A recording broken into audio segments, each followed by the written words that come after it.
Welcome to Techstination. Joining us are the CEO of Source Digital, Hank Frecon, and co-founder Laura Frecon, who's also a costume designer for film and television. Together, they're merging technology with the arts and commerce. Thank you for joining us, Hank and Laura. Thanks for having us. Yeah, thanks. Well, let's talk about this family collaboration and what you're doing. Hank, if our listeners and viewers go to the Source Digital website, they'll see a description that says you help to monetize viewer engagement without disruption. Explain to us what that means. Yeah, so from a media and entertainment technology perspective, or any type of video, wherever video is a strategy for you, it's a holy grail to be able to, offer something to the consumer that's of value while they're watching that video experience, and also something that's of value to brands or advertisers at the same time, so it doesn't feel disruptive. Because as we all know, traditionally the current ad units are very disruptive, right? Whether it's a pre-roll or a display ad, or something that's as obvious as an integration inside the content. Those are all disruptors, and we seek to not disrupt and allow viewers to be monetized on their choice. So give us an idea of what this looks like. Sure. The most obvious one is shopping, right? Thinking about video, and you're watching something and you're like, hey, I really want to have that, that thing, right? Laura, you can kind of talk to some of the things you've seen in your career where people are actually trying to, understand more about the content, the costuming information, right? Yeah, I'll chime in here. So, as you know, I'm a costume designer for film and television, and I constantly would be getting questions. People would send me emails saying, I would really love to know where the pink sweatshirt that Sookie wore in episode 4, of season 5. I want to get that for a patient, or my daughter is obsessed with Joan's clothes on Mad Men, and how can I find the right clothes? And so these constant requests that I was getting, I thought, wow, there isn't that technology that didn't exist back in 10 years ago, 5 years ago. And so these constant inquiries about from a collector who wanted Stallone's shorts in Grudge Match, to people who wanted the Men in Black 3 suits. Those questions constantly were being sent to me, and I thought, hey, we should develop a technology where people can actually get this information and get these products. And so what happens? You call up Hank and you say, we need to do something? Yes, that's exactly what happened. I came home from work one night. I was in New York making Men in Black 3. Shazam had really just kind of went crazy, and I was watching Gossip Girl, and I was in love with this one dress that Blake Lively was wearing. I picked up my remote and I went to Shazam it. Well, you can't Shazam. At that time, there was no Shazamming of clothing. And I thought, what if there was a Shazam for video? And so I called Hank. I said, is anybody doing this? And he said, no, and don't tell anybody about it. So that's how it's been a thought process for the industry for a while. Like, a lot of people you'll hear people want Jennifer Aniston's sweater, right? What people don't understand, and I won't bore everybody with on this interview, is the depth and complexity of creating the standards that bring video to the forefront of our universe today. When you think about, how you take it for granted that you watch something with up, super quality resolution, and the audio is great, and that's on a mobile phone, and that thing was made, as a giant file at one point. Compressing and getting that information into that takes a lot of cooperation from the industry, and there was no cooperation, or nobody ever thought about how to bring this information along for the ride, to say, hey, when you want to know that pair of sunglasses, or that, Gossip Girl purse, or whatever, right? You want to be able to get access to it and get that information now, just like you can on, Google or on Amazon or any other multimedia format. And so as an industry, as video, and that's my background is video and entertainment technologies. What we forgot about, what we're so focused on quality to move this medium from analog to digital, we were so focused on picture and sound. We forgot about what makes the internet a powerful medium for both brands, advertisers, and consumers is the real-time relationship. And so there is no real-time relationship inside of video. And we are focusing obviously in this conversation on purchasing of things, but how many times have you just wondered the location of a great scene, a river, or and you wanted to know that and tag it? Or how many times have you thought, like, maybe if I knew a little bit more about the storyline, or they're talking in a reality show about a muscle car build and I want to go a little deeper, then it lets me in that moment. That's what we do at Source is we open up video in a way through touching, talking, listening, engaging with it that treats it a lot more like the internet. So how do I, as a viewer, interact then? Obviously, this isn't being done on a movie theater screen. That's not too practical because you'd have hopefully someday 100 or 200 people in a theater again, and everybody with Mhm. their own desires. So how does this work? Yeah, well, you basically have to think about the format of where the viewer is. So Laura, highlighted Shazamming for something, right? That now is a term, right? Um, so in that case, you're in the 5-foot experience, you're in the living room. Your relationship to your television is going to be different in that experience. It might, remote. There's always been this interactive button on the DirecTV remote. No one ever uses it. We personally feel at Source it'll be more of a vocal experience. So we've already demonstrated how you can use our technology to have conversations like, ask Source what location that is, or ask Source what that character's wearing, or who that character is, right? And those kind of relationships are more practical at a voice level. Um, so our technology intersects there. On a lot of our viewers today are on mobile, right, or desktop. That's a very easy medium. So it's usually by clicking or touching. So we have a product called Watch and Shop.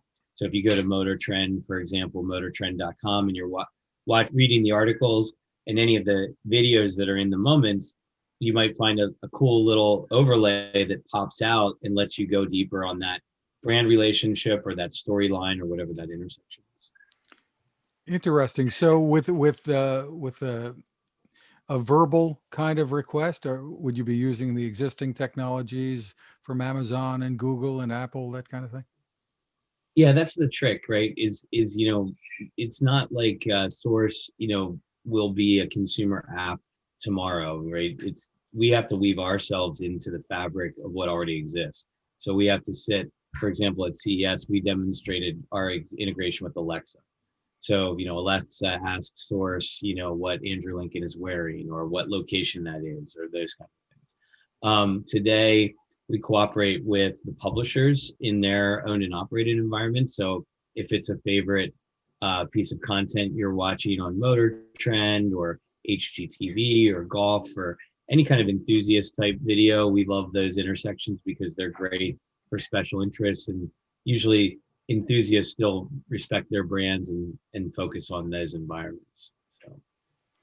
And Laura, I assume you see fashion as a big key here. It is, but there's also so much more that in any, let's say you're watching a movie, you want to know what's the recipe for the perfect cosmopolitan in Sex in the City. You could get that information, and then that could lead to a brand who wants to advertise their vodka could use the Source technology right there using, here's the perfect absolute cosmopolitan. Or you love the dishware in a certain scene, let's say Downton Abbey, you're an antiques collector and you want to find out what was the year of the china that they're using. So it's not, yes, fashion is a huge thing, but it's also just finding information within each scene, whether it's location, props, sets. Right now I'm doing a project and I fell in love so much with one of the rugs in the scene that I actually ended up buying it because I loved it. And I thought, oh, wow, viewers will want to do the same thing, So yeah, fashion is huge. I think I see props, I see set dressing, all of it could be a huge thing. Really interesting. So it seems to a layperson that this would be very intensive data inputting. Who's putting all the information in there? And is it Mhm. very expensive to do it, or is it essentially artificial intelligence that you're counting on? Yes. No.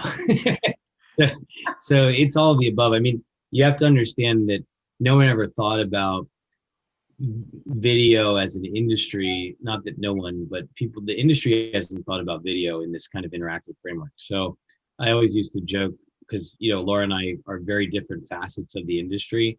I would tease the CIO at AMC. I said, my sister has more information about Mad Men in her laptop than you do anywhere here, technically. It's like, what are you talking about? And I said, well, because she knows the styles, the ties. She's got all the information about characters, and all that was built, and now it's living in Microsoft Word in the laptop that she's an independent design, on that show, and she's over at HBO now working on True Blood.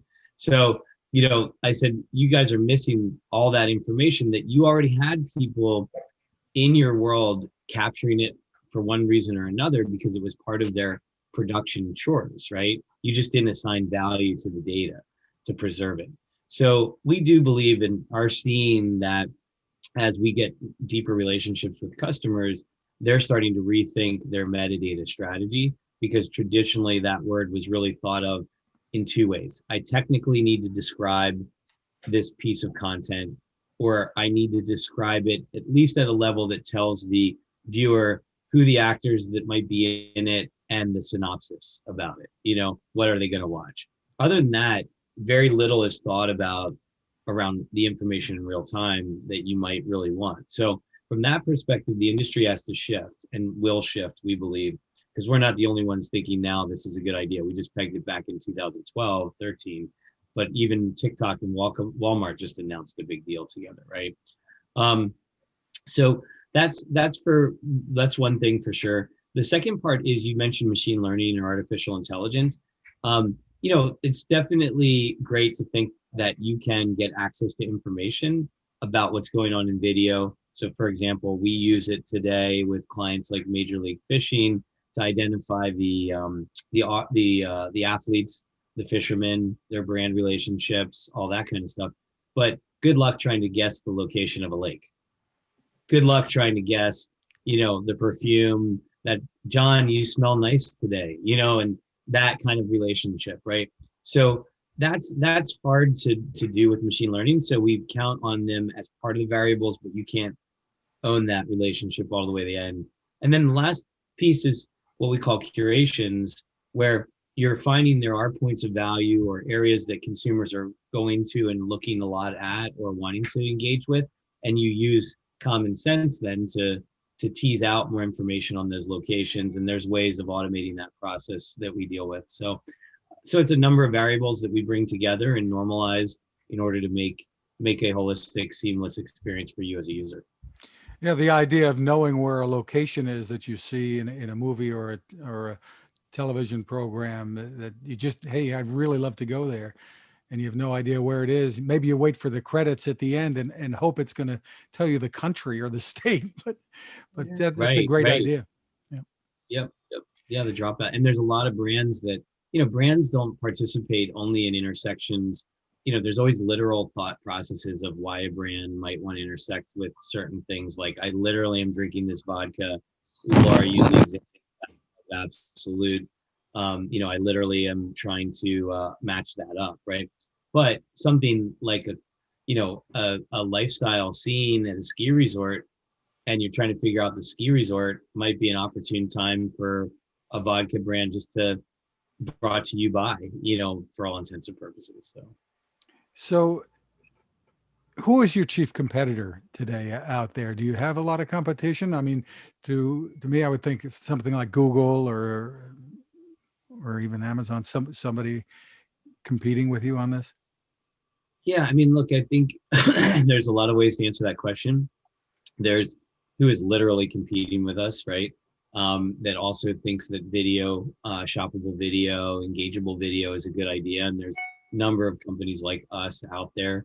Wirewax is doing a lot of great things. And, I joke, we're not as much in direct competition with each other because we're all working on different strategies where our format applies.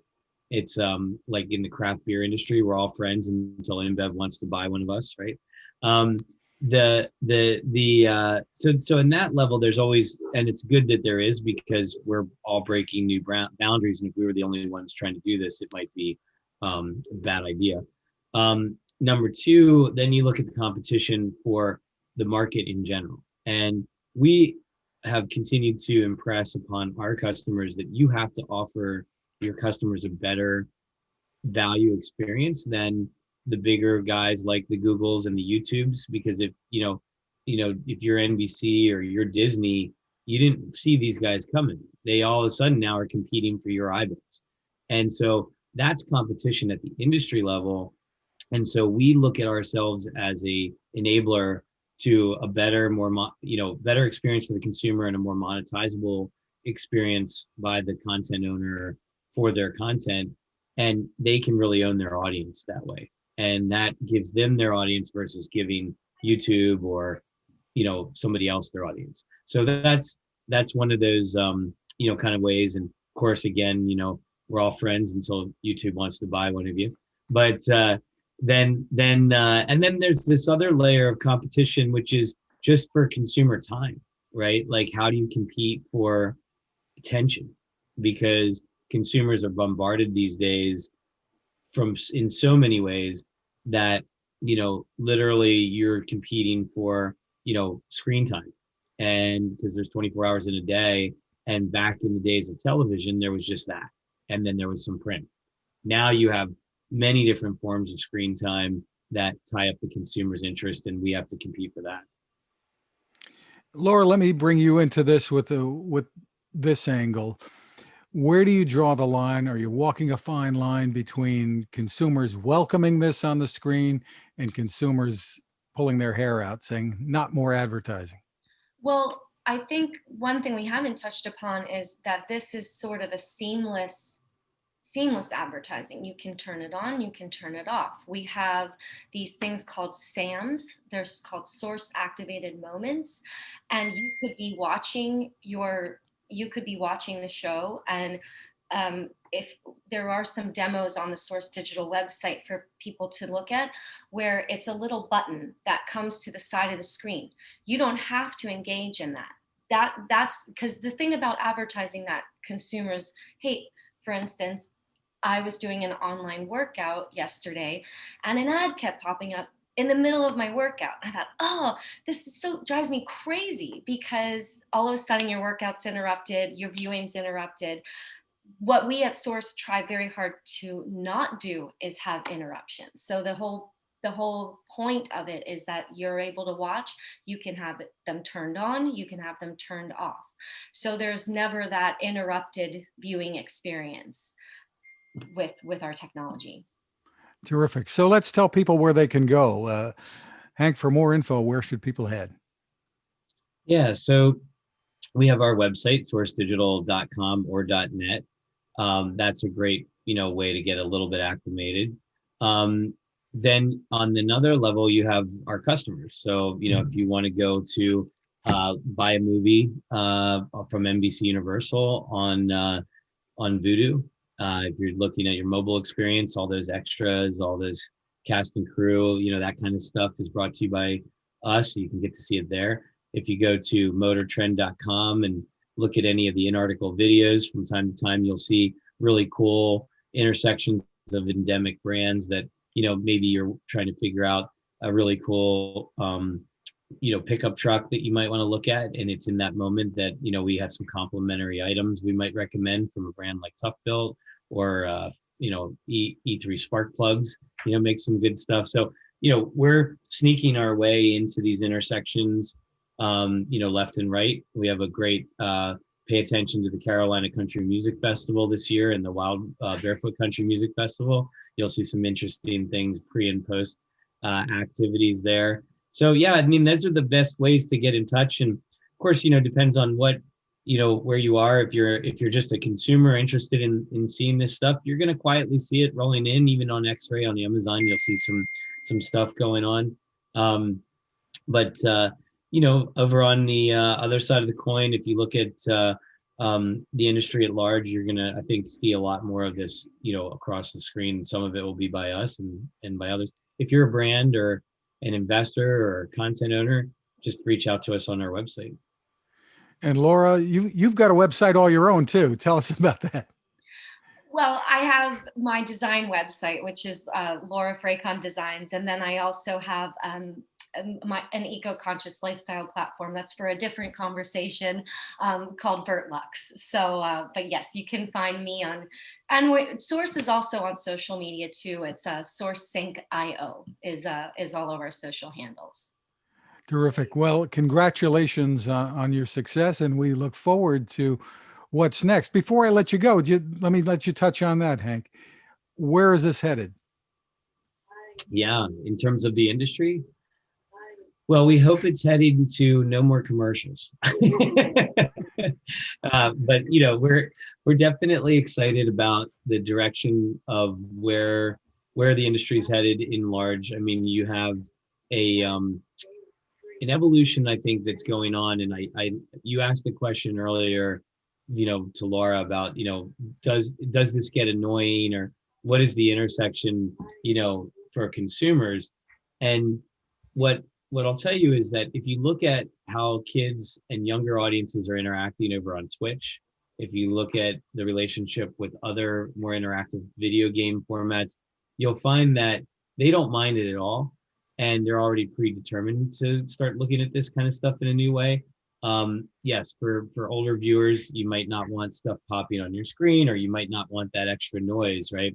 But when I watched my daughter, I love the video her when it's like traditional TV and she's going, I can't make it skip. I don't want the commercial, how do I get rid of this? Right. Or, she's in some format, on a screen trying to make it touch, on a regular TV. That's where we're heading. That's where the future is going to unfold, and video is not going away. In fact, I learned a stat. I think by this time next year, humans will consume about consume on the planet about 1 million minutes of video per second. So it's fairly staggering when you think about how successful this medium that was invented in the 1940s has now emerged as such a powerhouse for communication. We're just seeking to upgrade it, give it a retrofit to make it compete with today's internet standards. And should people think of this as like product placement on steroids or something? Yeah, I mean, you should think of it as a hybrid between Google and your video viewing, right? It's like you don't lean back and say, "Hey, Google, entertain me today." You might do that on YouTube, but otherwise you're constantly able to intersect in real time and get the information you want. Personally, I watch a lot of snowboard videos this time of year, and man, if I could know the locations and the gear and the tips and the tricks and the athletes, I'm getting a much deeper relationship than I had before. So Terrific. Well, the site again is sourcedigital.com or .net. Hank and Laura Frecon, thank you so much for taking the time with us. Thank you. Thank you so Thanks for much. having us. Thanks.